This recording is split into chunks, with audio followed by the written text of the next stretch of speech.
¿Cómo están, amigas y amigos? Bienvenidos al capítulo 15 del curso taller Conciencia, Valores y Actitud de Servicio. Como siempre, gratamente acompañado de Isela Pacheco, daremos inicio a una entrega más del doctor Ignacio Valle Fernández.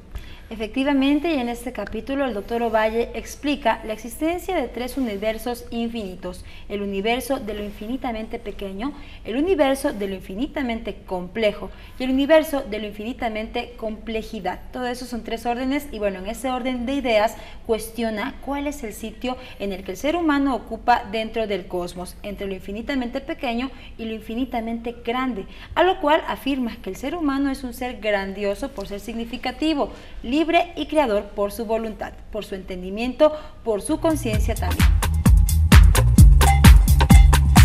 En realidad, cuando la ciencia adquiere un compromiso tan serio con la idea del azar, casi se diría que está contradiciendo otra de sus reglas todavía más sólida, que es la idea de que las leyes son inexorables, es decir, el determinismo. Casi valdría la pena decirle a la ciencia: oye, decídete, determinismo o azar. Pero en realidad, en nuestro mundo, en las cosas que ocurren, están los tres elementos. Imaginemos el nacimiento de una criatura, un niño, un hijo, alguien tiene un hijo. Ese hijo es resultado del determinismo, del azar o de la libertad. De las tres. ¿Por qué? Es hijo del determinismo porque cuando se juntaron las células sexuales, el óvulo de la madre con la célula sexual del padre, el espermatozoide, las leyes, el determinismo de las leyes biológicas indicaba que habría de gestarse un nuevo ser. Es hijo del azar porque el padre de esa criatura no quería ir a la fiesta donde conoció a la mujer que vino a ser la madre y sus amigos lo llevaron a rastras. Él no quería ir, pero se apareció allí de chiripa. Y es hijo de la libertad, porque aunque a lo mejor hubiera unas copas de por medio, se unieron voluntariamente aquel señor y aquella mujer. De tal manera que en nuestro mundo no podemos ser tan exigentes. Cuando mostramos ahí a los dinosaurios que hace 65 millones de años, todo indica que desaparecieron por ese impacto. Por cierto, es el otro Nobel que te dije, el que lo encontró, un señor Álvarez, lo que pasa que es americano. Ese fenómeno que parece azaroso, claro, eso ocurrió por azar en ese punto. Pero era una regla, es una regla en cierto momento de la formación de los sistemas solares que haya un montón de impactos. Es una regla, la luna tú la ves y está toda cacariza, ¿por qué un montón de impactos que ha recibido? La Tierra ha recibido muchísimos más impactos. ¿Dónde cayó? Bueno, quién sabe, pero que tiene que recibir impactos, sabemos todos que los tiene que recibir. ¿Por qué no se ve aquí la Tierra tan cacariza? Solo por una razón, porque aquí hay erosión, desaparece, hay vegetación, no es igual. De todas maneras, el azar, lo que quiero decir no es, aunque sea importante, por supuesto que no lo es, una explicación satisfactoria para indicar la marcha a la complejidad. De un autor mexicano, un hombre que murió el año pasado, un cardiólogo famoso, el doctor Eduardo Césarman, de un libro gordo, pero hermoso, que es en realidad la suma de dos, que publicó como Orden y Caos, y también le llama Termodinámica de la Vida. Tiene las siguientes frases, te las dejo simplemente como motivo de reflexión. Dice: la existencia de cada uno de nosotros es lo más improbable que pudiera haber sucedido. La existencia de la vida y de la inteligencia constituye algo sorprendente. Llegar a la integración de sistemas tan ordenados constituye algo sorprendente. Equivale a haber jugado a la lotería millones y millones de veces y siempre haber ganado el premio mayor en cada sorteo sin haber fallado una sola vez. ¿Eso te lo explica el azar? Por supuesto que no. Te lo explica más el orden que subyace a la naturaleza y que me permite reiterar esta afirmación. Este mundo, moral incluida, no es hijo de la chiripa. Es decir, no es simplemente producto del azar, sino que la marcha a la complejidad es algo que subyace en esos fenómenos nuevos que emergen en la naturaleza con sus propiedades. De un pensador que ya estaba mostrando aquí un poco antes, que es Teilhard de Chardin, tomo una representación que te voy a mostrar aquí para aludir a esta idea de la complejidad. Este hombre era un sacerdote francés, fue un sacerdote francés, evolucionista. Le tocó en su época batallar y luchar contra cierta incomprensión de su iglesia. Él era sacerdote católico, porque en esa época todavía esta corriente religiosa reñía con el lenguaje evolutivo. Y él decía,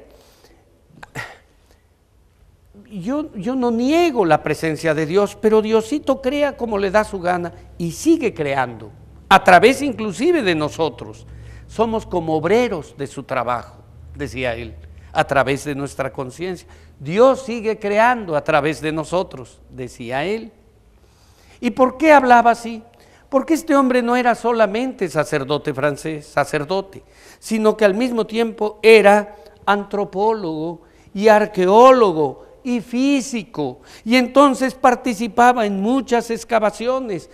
De hecho, participó en el descubrimiento del famoso hombre de Pekín, y al ir encontrando esas evidencias en la naturaleza, no podía negarlas. Pese al acoso que persiguió, un poco al estilo de Sor Juana entre nosotros, nunca abjuró de su fe, se mantuvo en ella, y planteaba conceptos religiosos, como que marchábamos a una conciencia crística que algunos pueden compartir y otras personas no. Bueno, dicho eso, un poco recreado el fenómeno, lo que nos plantea es lo siguiente. Dice que hay cuando menos 3 universos infinitos. El universo de lo infinitamente pequeño, a lo que ya me he referido cuando hablamos del átomo. Pero hay otro universo que vendría a ser el universo de lo infinitamente complejo, que represento allí como una estrella, como nuestro Sol, para aludir a las galaxias y a toda esa complejidad. Pero dice que en el mundo hay cuando menos otro universo infinito, que es el universo de la infinita complejidad. Para estos efectos, lo que muestro es, o lo que pregunto es, ¿qué es más complejo? ¿Qué es más complejo? ¿Una humilde mariposa o el sol? Antes de que te precipites a contestar, hay que saber que nuestro sol es prodigioso. De ahí viene en realidad todas las posibilidades de vida en la Tierra. No en balde varias civilizaciones hicieron al sol una deidad, porque, por ejemplo, las plantas, estoy viendo el pasto, ¿qué es lo que hacen? ¿De qué viven? Viven, acuérdate del proceso de fotosíntesis, viven de la luz, es decir, comen luz, la energía radiante del sol, y a través de la fotosíntesis y con los nutrientes minerales que toman de la tierra, fabrican sus propios alimentos. Por eso se les llama criaturas autótrofas, es decir, fabrican sus propios alimentos. En cambio, todas las demás criaturas, los animales, los mamíferos, seres humanos incluidos, se dice que somos parásitos de las plantas, desde el punto de vista nutricio. Somos parásitos de las plantas. ¿Por qué? Porque comemos plantas o comemos animales que comieron plantas, que es de donde se tomó la energía. De tal manera que cuando tú te despachas un filete encebollado, en el fondo te estás comiendo rayitos de luz metabolizados y transformados en el alimento que ahora conoces. Así es. De tal manera que el Sol entraña una maravillosa complejidad. Sin embargo, la pregunta se sostiene. Es decir, ¿qué es? Déjame volver. ¿Qué es más complejo? ¿La mariposa o el Sol? Por supuesto, ni dudarlo. ¿Qué es más complejo? Por supuesto que es mucho más compleja la mariposa. ¿Por qué? Porque una mariposa está en este nivel y el Sol está en este. Una mariposa puede detectar a su pareja a kilómetros de distancia por el olfato. El Sol no tiene olfato. Quien quiera que tenga en su casa, digamos, un perrito, y llega y lo ve con alegría y le mueve la cola y le transmite emociones, pues tú te das cuenta que hay una enorme complejidad en el animalito. En cambio, ya lo dije, en el firmamento todos los días hay estrellas que se colapsan, que desaparecen, y también hay estrellas que están naciendo, pero no se ha sabido nunca que el resto de las estrellas les canten las mañanitas a las que llegan o se pongan a llorar por las que están muriendo. ¿Por qué? Porque en ese nivel no hay emociones. Es decir, es muchísimo más complejo. El universo de la complejidad existe y eso tiene una enorme significación. ¿Por qué? Porque no podemos confundir las cosas exclusivamente o medirlas exclusivamente por su tamaño, sino por su complejidad, por su significado. A ver, este estado tiene costas, pero hay otros que no lo tienen. Entonces aquí, muchas personas han visto el mar desde edad pequeña, tierna. Pero quiero que imagines, sea tu caso, el de cualquier otra, la primera vez que uno contempla el mar, o la primera vez que uno lo contempla con verdadera delectación. Probablemente te ha ocurrido estar frente al mar, ese espectáculo maravilloso, formidable, inmenso, estremecedor, y has estado con tu pareja, tomados de la mano, imagínate, y uno de los dos de pronto dice, viendo aquella inmensidad, oye mi amor, sí, no somos nada, ¿verdad? Y te contesta tu pareja, sí es cierto, no somos nada, mi amor. Pues no es cierto. Es exactamente al revés. Exactamente al revés.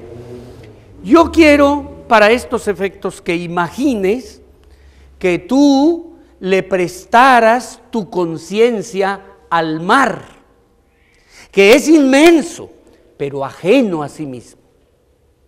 Y que el mar, a través de ese prodigio, de ese ensalmo, pudiera, a través de tu conciencia y de tus ojos, asomarse a la contemplación del mundo. Y que el mar, que era ajeno a sí mismo, de pronto se dé cuenta y sienta como tú la temperatura, la brisa, la playa, y verse a sí mismo.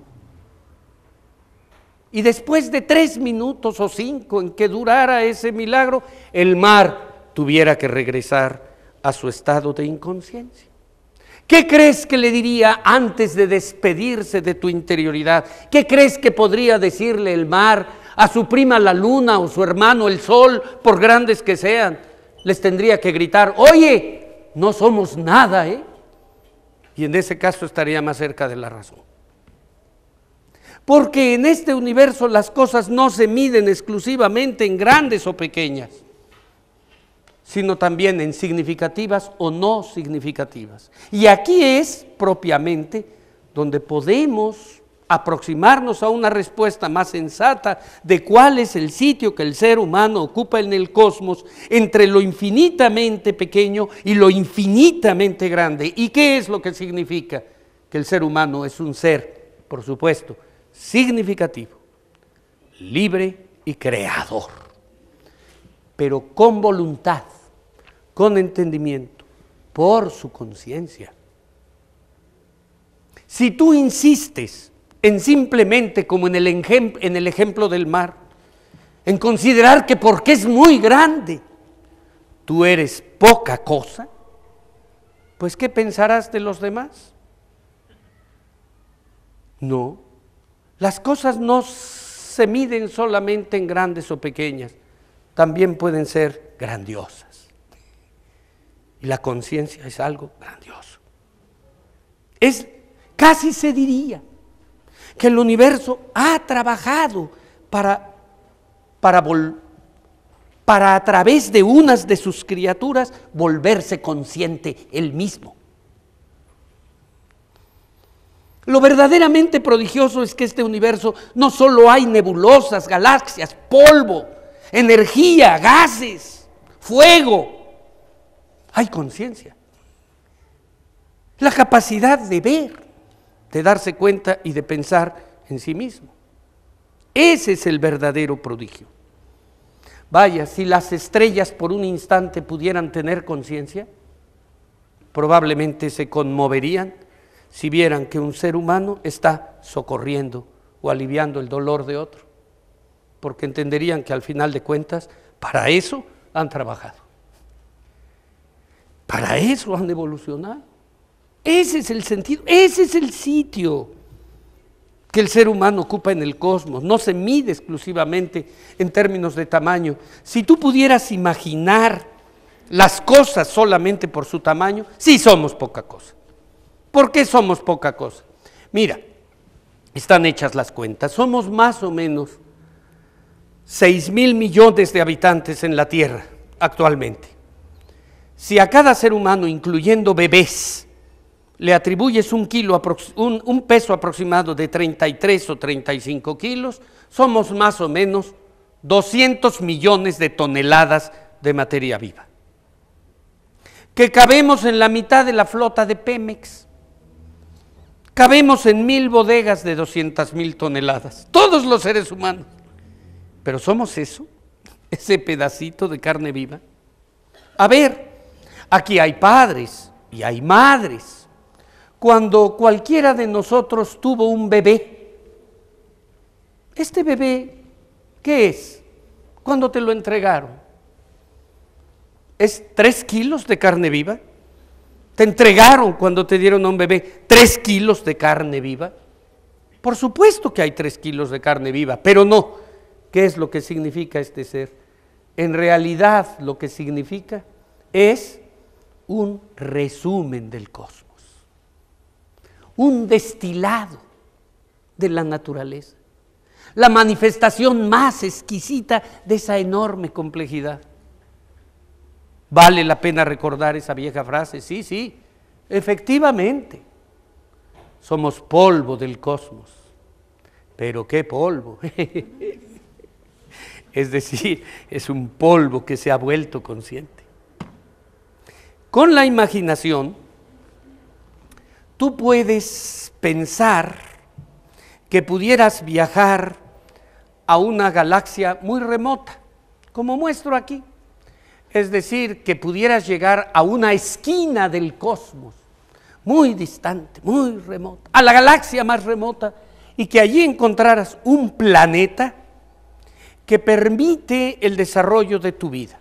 Y que lo que vieras allí fuera un espectáculo prodigioso, un planeta donde ves cosas prodigiosas, es decir, cascadas de luz, las noches están orladas por lunas, 7 lunas de distintos colores, persigues fragancias prodigiosas, escuchas sonoridades insospechadas, una maravilla. Bueno, déjame decirte, eso es prodigioso, pero lo verdaderamente prodigioso no es nada de lo que puedas percibir, nada. Lo verdaderamente prodigioso es que puedas percibirlo. Y eso no implica un viaje interplanetario.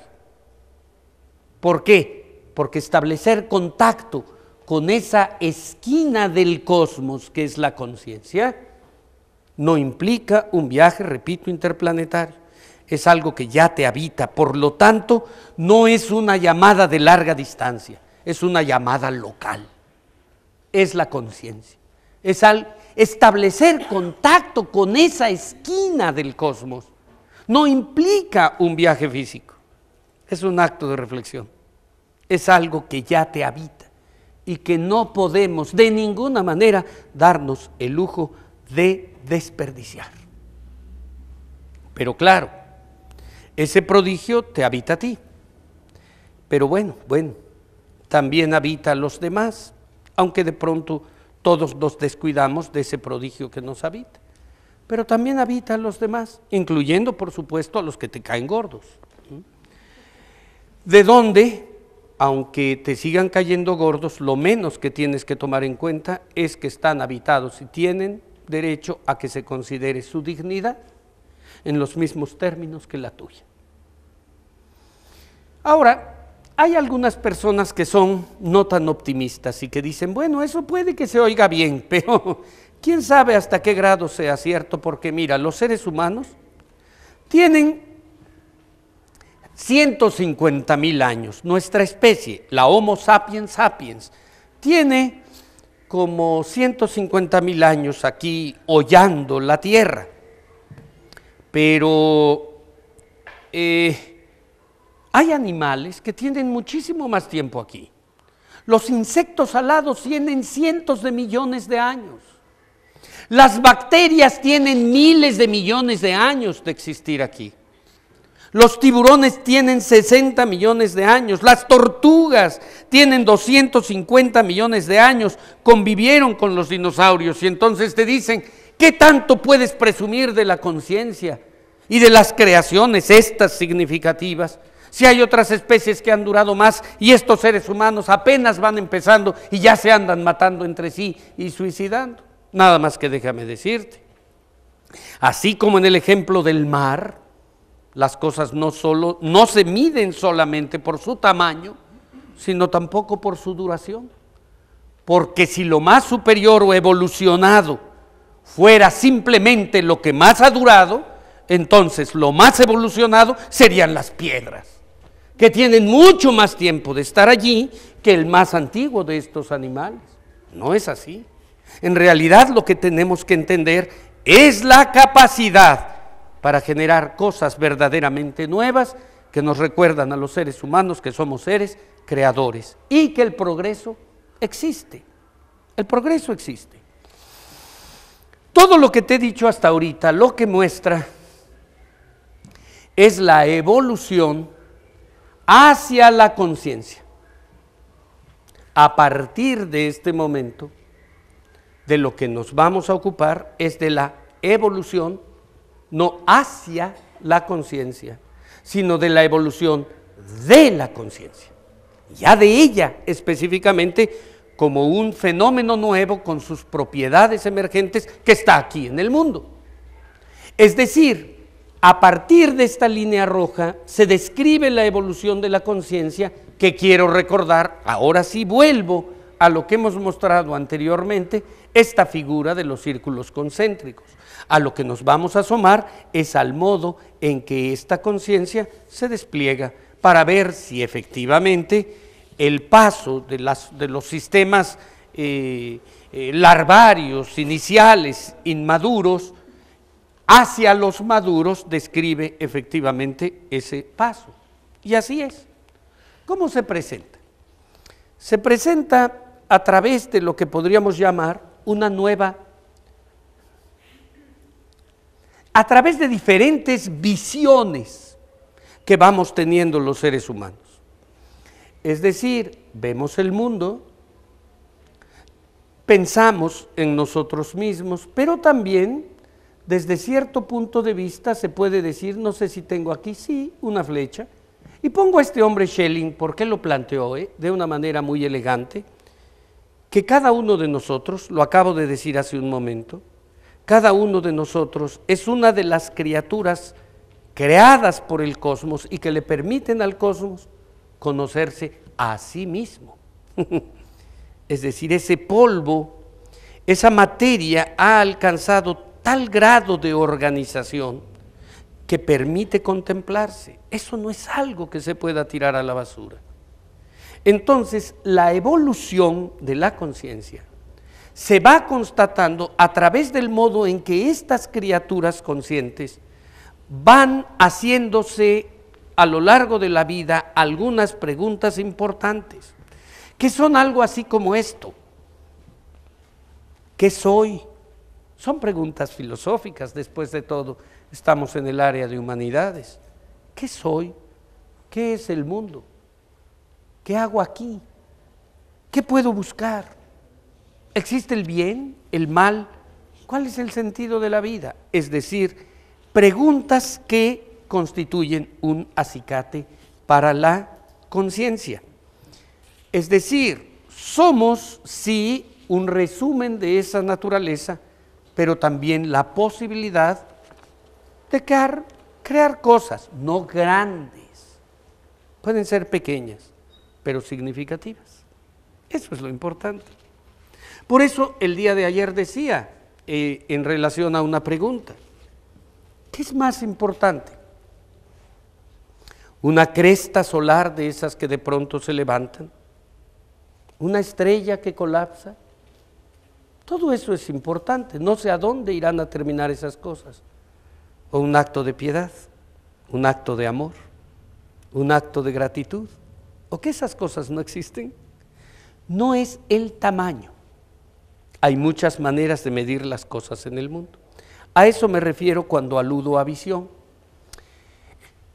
Al decir visión, tengo que presentarte el siguiente esquema, que recuerda algo que ya hemos revisado, casi diría hasta la saciedad. Una primera división, en la que he insistido, que todas las cosas tienen una dimensión exterior y una dimensión interior. Bien, hablando de visiones, es decir, del modo de entender el mundo, este esquema binario se vuelve ahora un poquitín más complejo, que es que estas interioridades y exterioridades tienen a su vez, cada una de ellas, una nueva dimensión, una individual y una colectiva. Esto es muy importante. Y los seres humanos nos asomamos absolutamente a todo lo que existe a través de esas 4 ventanas o visiones. Así registramos todo lo que existe. Ejemplifico algo externo individual. ¿A qué aludo? Pues por supuesto, externo individual puede ser las ideas, el pensamiento son interioridades.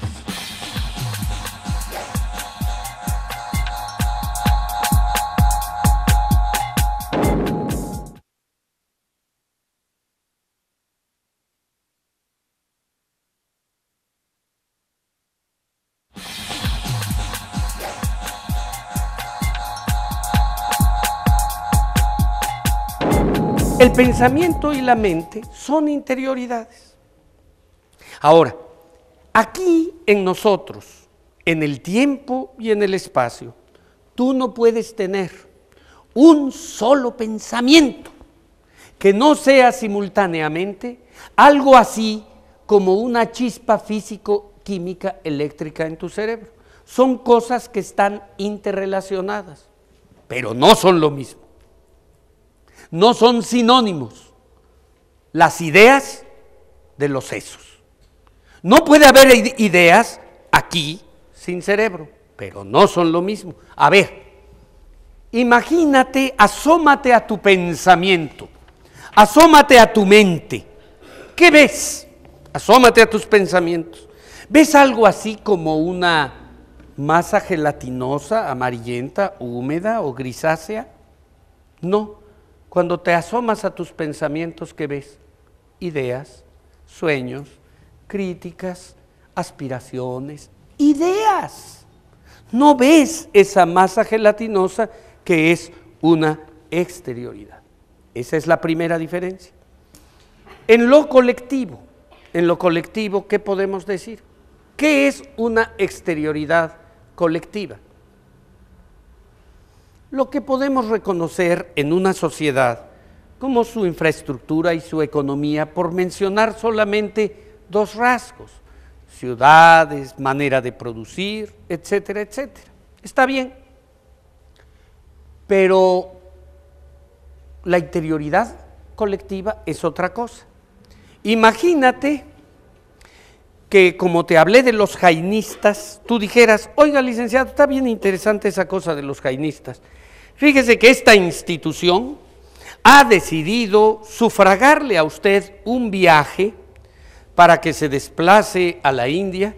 Aquí tiene su cámara fotográfica y aquí tiene esta libreta de notas para que nos haga unos reportajes. Y yo voy allá a la India y retrato a los jainistas y relato para acá todo lo que yo veo. ¿Qué estoy haciendo? Estoy describiendo la exterioridad que yo registro cuando los fotografío, pero su interioridad no la puedo compartir. ¿Por qué? Porque la interioridad no es esto. La interioridad colectiva se llama cultura. Y cada uno de nosotros vive dentro de su propia cultura. Y a veces, por vivir en una cultura, somos ciegos y no podemos comprender los criterios de otras culturas o de otras personas. Para volver al caso de los jainistas, yo he dicho que nosotros, y lo notas, así me ocurre en la mayor parte de las ocasiones, cuando yo comento que estas personas caminan porque lo creen, no están jugando, caminan con mucho respeto para no pisar a los insectos, la gente generalmente se ríe, nos parece chistoso.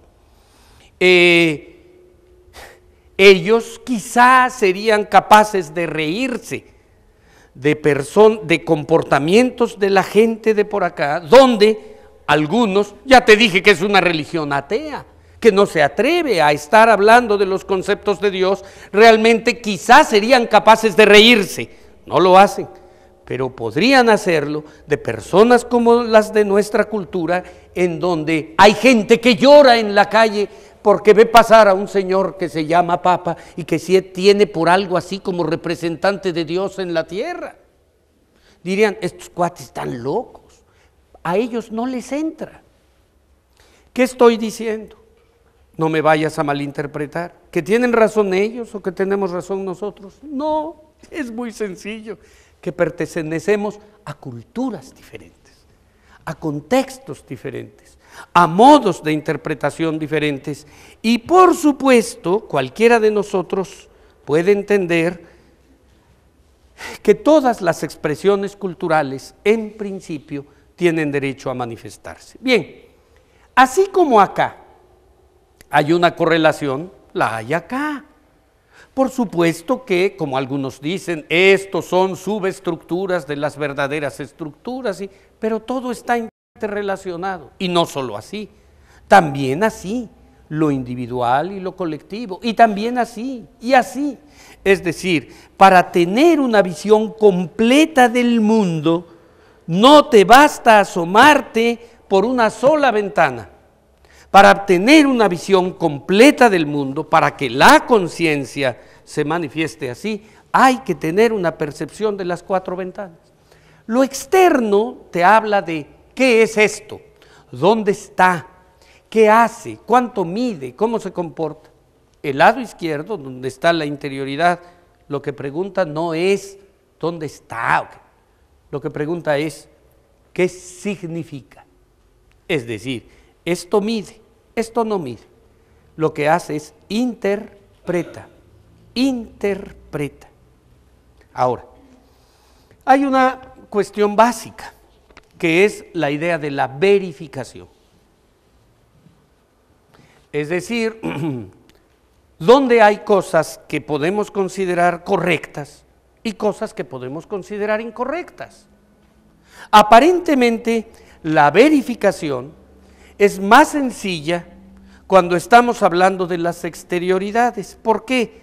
Porque ahí simplemente tenemos que corroborar conjeturas con la realidad.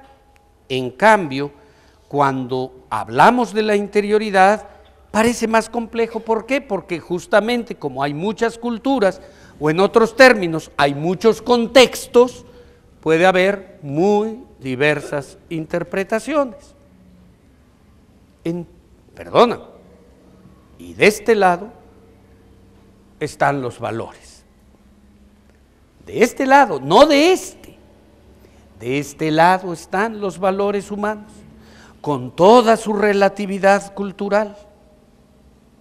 Entonces, la pregunta crucial es, entonces, de este lado, ¿no podemos encontrar bases objetivas y elementos de verificación? Por supuesto que sí los podemos encontrar. ¿Y de qué va a depender? Va a depender, aunque me salto un poquito algunos conceptos, va a depender de que compartamos el contexto o no. Quiero mostrar esta lámina otra vez. Va a depender de hasta qué grado tu contexto es incluyente o no lo es. Me estoy saltando mucho.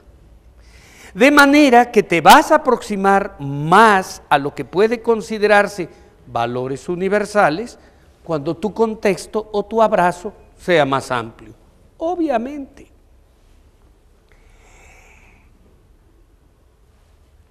El contexto siempre te da el verdadero significado.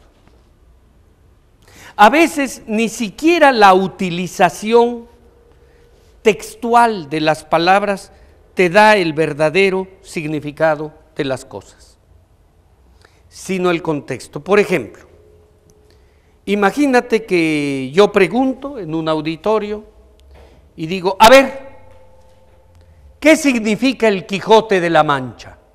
Y alguien sale por allá y dice, es un recetario de cocina. Pues los demás nos reímos. O es un manual de matemáticas. Volteamos y nos lo quedamos viendo raro. Ahora, ¿es una pregunta científica? No, es una pregunta de significado, de interpretación.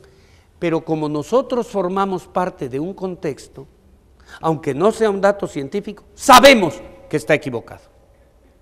Si entre nosotros estuviera un chino ignorante, que nunca ha sabido del Quijote, y oye esa pregunta, ese señor ni se ríe, ni sufre, ni se acongoja, porque como no forma parte del contexto, no entiende el problema ni por qué nos reímos los demás, que sabemos que hay una interpretación equivocada. Ahora, aquella persona dice,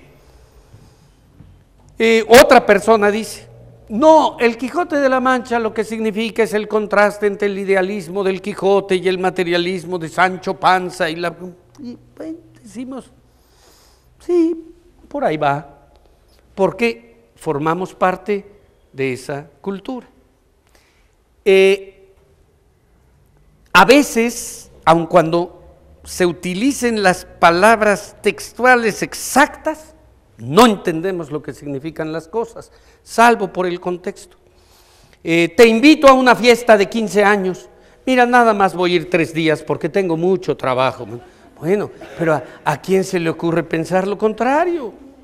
No dicen aquí de nuestros compañeros, hay fama nacional, de que los alvaradeños tienen un lenguaje muy florido, es decir, que son muy groseros. No es cierto.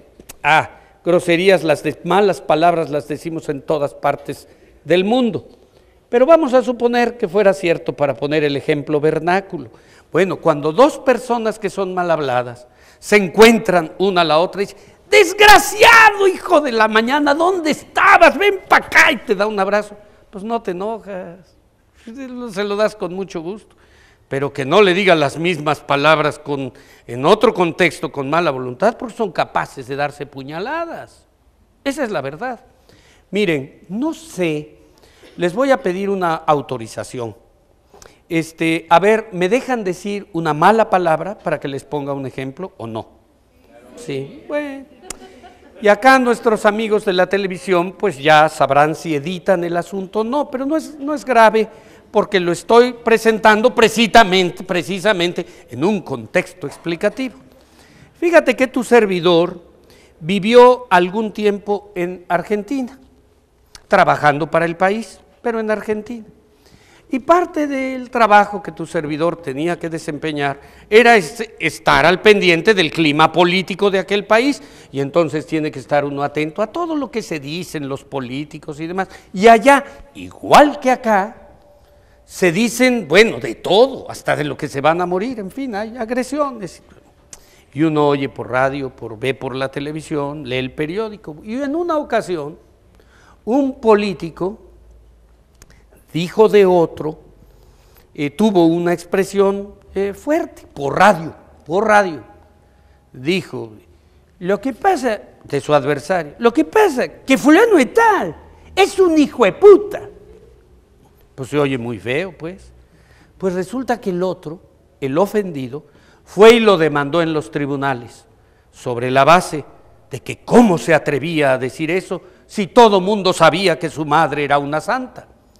Y bueno, como te podrás imaginar, se trajeron allí el juicio para acá y para allá, y uno oía por radio todos los días lo que estaba pasando, hasta que, transcurrido algún tiempo, una juez, mujer, dictó sentencia.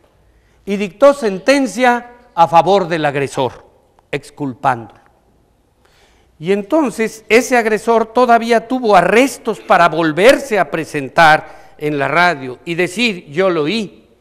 Bueno, lo que pasa es que fulano de tal me ha entendido mal.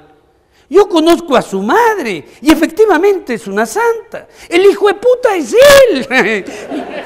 Y su madre se lo... Claro, solamente al agredido se le ocurrió sacar de contexto la expresión para que aludiera efectivamente a su madre. Bueno, esto que ocurre en todas las expresiones de la vida cultural ocurre también en los valores. ¿Quieres reconocer o detectar la verificación? Es decir, esa búsqueda de datos objetivos en la que hemos estado empeñados desde un principio.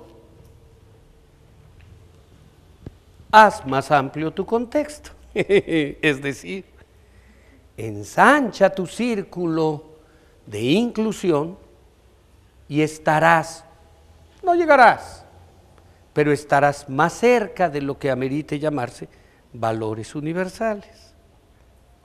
Si tú los contraes, sobre esto voy a volver, por supuesto, pero si tú los contraes y tu mundo es verdaderamente parroquiano en criterios, demasiado estrecho, tu área de conflicto y tu sistema de valores será muchísimo más pequeño.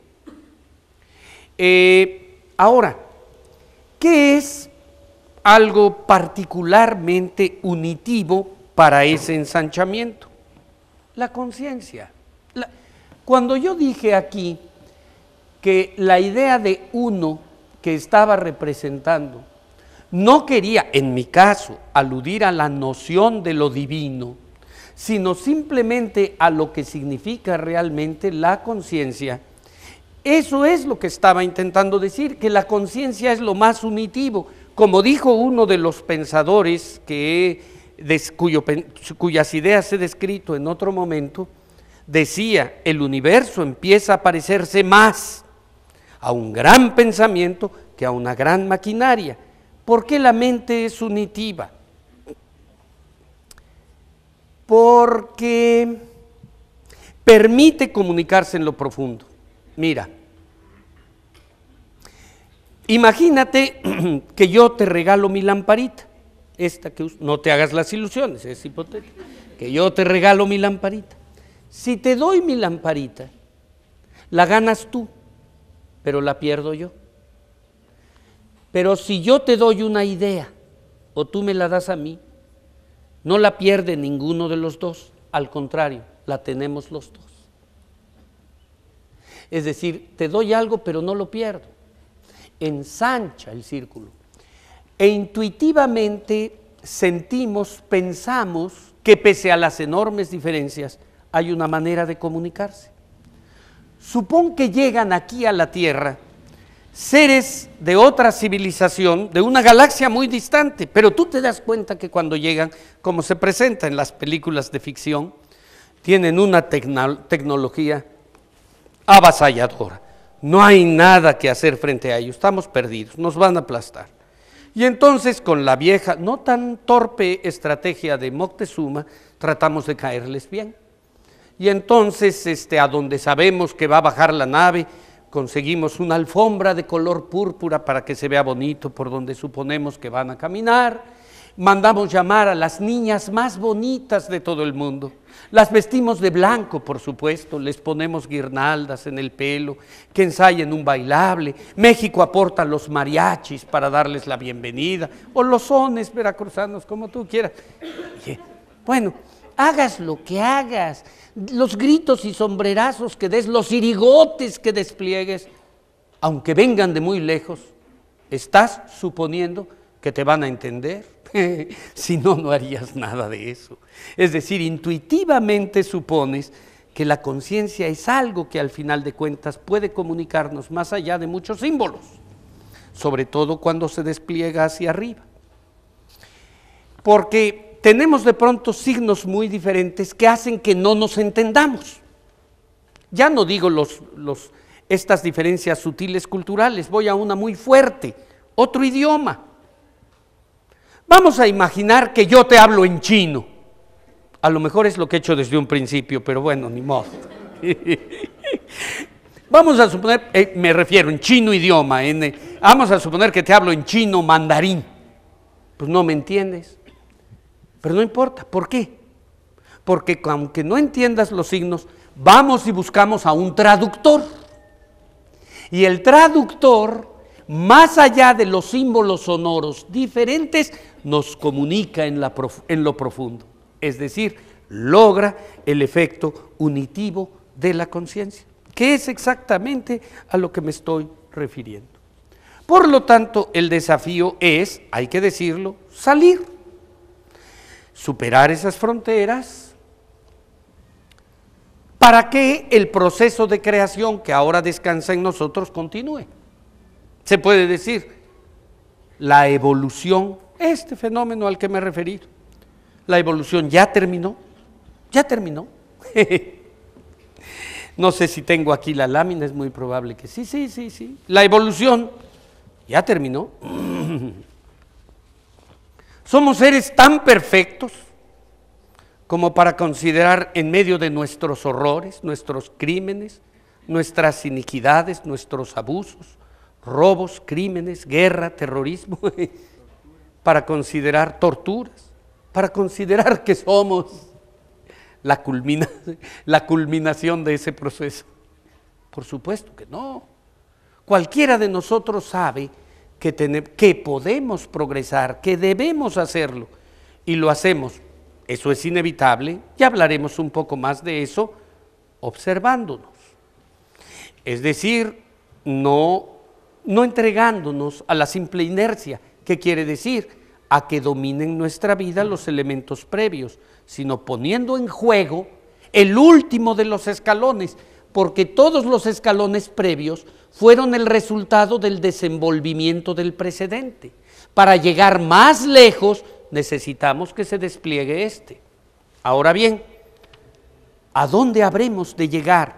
Por eso está esta interrogación aquí, en caso de que trascienda o sobreviva nuestra especie. Porque hay que decir, ¿sobrevivirá? ¿Trascenderemos? ¿De qué va a depender que trascendamos o no? De que se consumen los dos impulsos, el impulso de totalidad o afirmación, pero también funcionar como parte armónica de la totalidad que nos contiene. Los dos principios, de eso va a depender. Pero cuando planteo esta interrogación, en más de una ocasión, en cursos como este, alguien me ha dicho, bueno, este futuro nivel podría ser algo así como el homo amorosus, es decir, un ser humano capaz de amar a todo y a todos de una manera incondicional. Suena bien, pero por supuesto no estamos en ese nivel, ni sé si así será. Porque cuando decimos eso de amor, de repente ahí en el mundo hay cada idea del amor.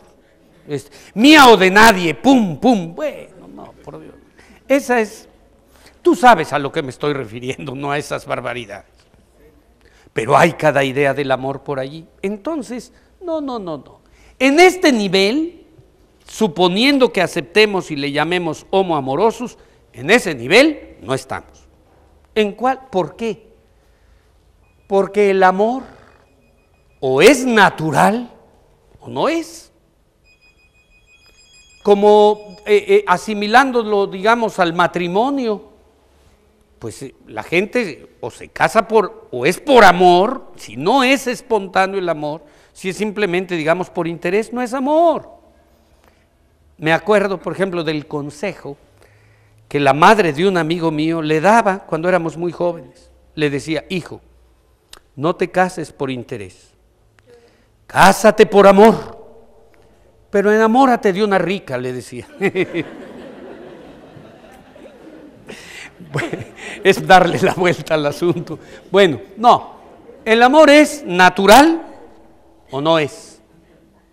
Y por supuesto que cuando tú, yo, la mayoría, hacemos lo que consideramos correcto, muchas veces, no siempre, lo hacemos después de haber vencido toda una serie de resistencias internas que habitan en nosotros. Es decir, después de haber resistido y vencido nuestros instintos, nuestras reacciones y nuestros impulsos más primarios. Es decir, lo vencemos con la ayuda de la razón, de los sentimientos, de la voluntad. Hay quienes tendrán el privilegio de que sea natural, pero muchos tenemos que vencerlo. O sea, que lo que sí podemos constatar en la actualidad es algo así como el homo ethicus, que tiene que vencer conscientemente esos elementos que todavía contiene. La lagartija todavía está allí y seguirá. Lo que pasa que en este momento estamos tan lejos de ese elemento que podemos afirmar con absoluta seguridad que en este momento, que homo amorosos ni que nada, estamos bien lejos. Hay que aceptar con humildad que somos miembros de una especie aún salvaje, así como se oye. Somos miembros de una especie aún salvaje, que por fortuna tiene ya una noción de por dónde van las cosas, pero estamos muy lejos de que nuestro comportamiento se acompase con lo correcto de una manera natural. Casi para concluir esta fase, traigo a la exposición una expresión de un señor que se llama Timothy Ferris, que tiene un libro muy bonito que se llama Informe sobre el Universo, es de divulgación científica, donde se ocupa de este tema y dice que con el concepto de evolución, que es científico, se pasa inevitablemente del dominio de la ciencia al de la ética y nos deja, como dejó a Darwin, con la consideración de que, y aquí habla Darwin, un título para Darwin, pues aquí al final de esto, y habla Darwin, dice que si nosotros somos los beneficiarios de un proceso evolutivo, nuestra obligación no es solo aprender, sino también amar. Está hablando Darwin.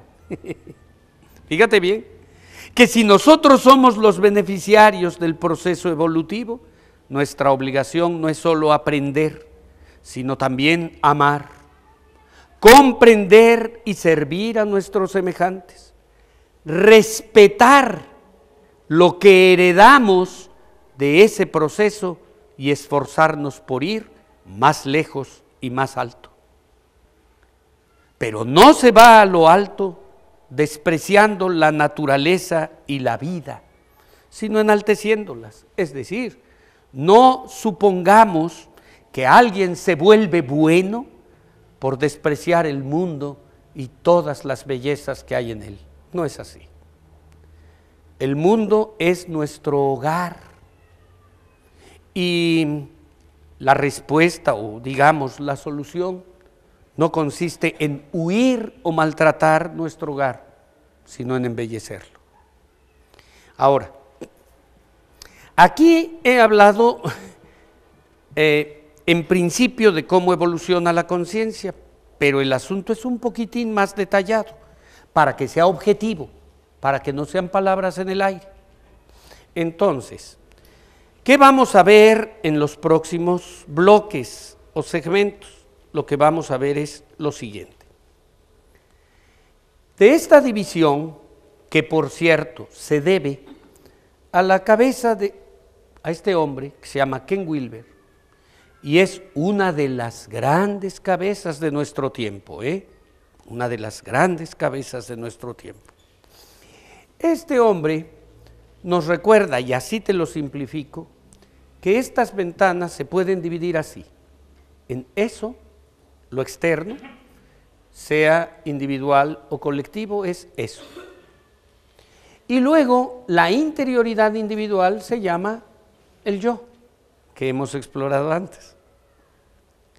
Y la interioridad colectiva, ¿cómo se llama? Es el nosotros, nosotros. A medida que va desplegándose la conciencia, va creciendo evolutivamente en estas direcciones. Es decir, a medida que hay un asiento material más complejo, hay una visión interior individual más rica. Y lo mismo ocurre en lo colectivo. De manera que desde las etapas más tempranas, cuando se manifiesta algo en uno de esos extremos, tiene una correspondencia en los otros tres. Y así va siendo sucesivamente. Aquí están las moléculas, aquí están las células procariotas, esas que no tenían núcleo y eran anaeróbicas, pero luego están las eucariotas y después tenemos organismos neuronales y esos organismos neuronales ya aportan percepción y luego cuerdas neurales como lo tienen las serpientes y aparecen impulsos y así sucesivamente hasta que el cuadro se vuelve mucho más complejo y rico, que es muy claro este cuadro. O intenta ser muy claro. ¿Por qué? Porque te dice lo siguiente. Aquí tenemos, por ejemplo, en la cuerda neural, tenemos que ese nivel de cerebro lo tienen, por ejemplo, las serpientes. Tú habrás oído que los seres humanos tenemos un cerebro trino, se dice. Tenemos un cerebro reptiliano, así se le llama al primero. Luego tenemos un cerebro límbico y finalmente corteza cerebral. Entonces, cuando existe en la naturaleza únicamente la cuerda neural, solamente hay impulsos como la serpiente, pero cuando aparece el sistema límbico, como es en el caso de este nivel 7, aparecen emociones, como lo tienen los perros, lo tienen los lobos, lo tienen muchísimos animales y también lo tenemos los seres humanos, pero esas criaturas, los lobos, los perros, los conejos, las jirafas pueden tener emociones, miedo, aproximación, lo que sea, pero como no tienen neocórtex complejo, no pueden manejar conceptos, idiomas. Y en lo colectivo ocurre algo parecido. Vamos a ver sociedades animales, prehumanas, familias, clanes, primeras ciudades, primeros estados, estados modernos y sociedad global, el nosotros. Y a medida que las sociedades se vuelven más complejas, también se va teniendo por parte de las colectividades una noción diferente. Y vamos a asomarnos a un sistema arcaico, uno de parentesco, es decir, lo que va permitiendo saber quiénes somos nosotros. Una noción mítica, primero exclusiva, luego expansiva, niveles pseudorracionales y finalmente cosmotrópicos. Tropos quiere decir hacia, cosmos, bueno, hacia un abrazo universal. Bueno, ¿qué vamos a ver al empezar el próximo bloque? Nos vamos a olvidar del nosotros y vamos a ver cómo evoluciona, no cómo quiero que evolucione, cómo evoluciona, como un dato objetivo de la realidad, la conciencia individual. Y concluyendo ese tema, a lo que nos vamos a asomar es, olvidándonos de esto, cómo evoluciona la conciencia colectiva, es decir, la noción del nosotros. Pero eso lo vamos a ver, pues, A continuación, por lo que hace al día de hoy, esta sesión ha terminado. En otras palabras, colorín colorado, esta historia se ha acabado. Más adelante, nuestro expositor hace un alto para virar la charla que conducía el tema de la evolución hacia la conciencia y encaminarla ahora en el estudio de la evolución de la conciencia. Reflexiona acerca de cómo la conciencia se despliega en pasos de los sistemas larvarios iniciales inmaduros hacia los secundarios y maduros. No podemos olvidar que cita al filósofo Schelling, quien sostenía que cada uno de nosotros es una de las criaturas creadas por el cosmos para conocerse a sí mismo. Con estos últimos comentarios ponemos fin a este capítulo de hoy del curso taller Conciencia, Valores y Actitud de Servicio impartido por el doctor Ignacio Ovalle Fernández. En nombre de Eduardo Bonilla y una servidora, lo invitamos a que nos llame al 842-3500 con clave 228 si está interesado en adquirir el curso completo en formato DVD o bien para darnos a conocer comentarios o sugerencias. Mi nombre es Isela Pacheco y hasta la próxima.